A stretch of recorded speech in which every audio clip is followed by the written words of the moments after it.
Okay, so my first strategy is cognate strategy. And cognate words are words that can be found by English language learners that have the same origin or root word in their first language and in English. So basically, these words just help English language learners discover words and determine its meaning in the English language from their native language. I'm going to give you an example of Spanish and English cognate words, but these are not the only languages that you can use cognate words for. A lot of other languages have similar origins and root words, and so it's not just English and Spanish that have these cognate words.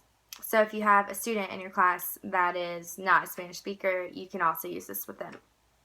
Okay, so the first example that I have, excuse my Spanish speaking skills, and I'm sorry it's backwards, but we say family in English, and in Spanish they say la familia. So if you notice that they look similar and they also sound similar. They're not exactly the same because they are in different languages, but a student, an English language learner student, can normally pick out this meaning from this word. Another example that I have is person. In English we say person, and in Spanish they say la persona. So just like our last word, they sound similar and they look similar. Our last example is the word telephone. In English we say telephone, and in Spanish they say teléfono. So as you can see that they sound alike and they also look alike. And so these are really what cognate words are.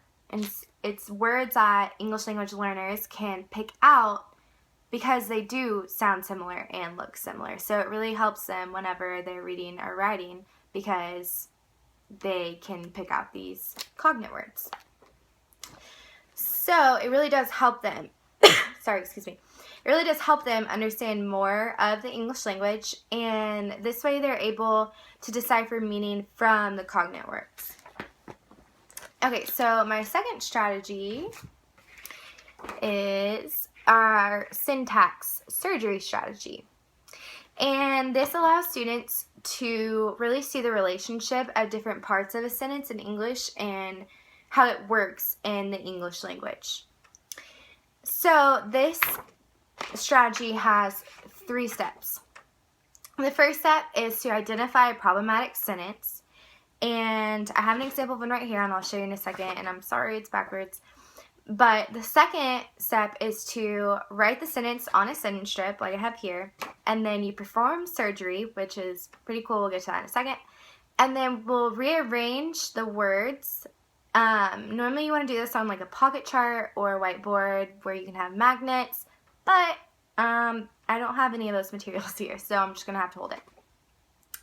So you can set this up if you hear a student speaking incorrect grammar or sentence structure, if they write it wrong in one of their papers, or if they just come to you and say they don't understand why the sentence structure is the way it is.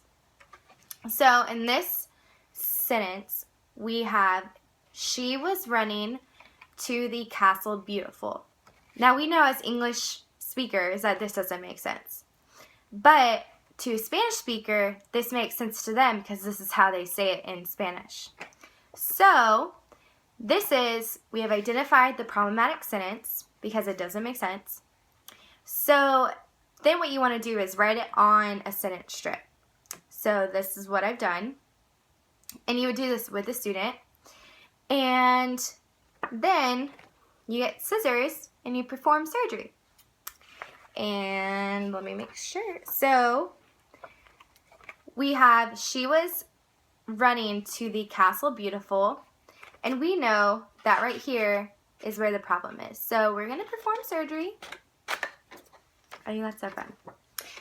And this is where a pocket chart or magnets would be useful. So you'll set this up in a pocket chart. say she was running to the, and explain to the student why the word comes before another word. So in this case, it's to the beautiful castle, because in English, our descriptive words come before the noun that you're describing. So that's what you would do for an English language learner. And that way they can mess around and rearrange and figure out, kind of like a puzzle. So this is important because it really does help the student understand English language and the structure of English, of sentences and how to word things and where to do it. And this way it'll correct their habits of their first language and ease the transformation of them going from Spanish to English. So yeah.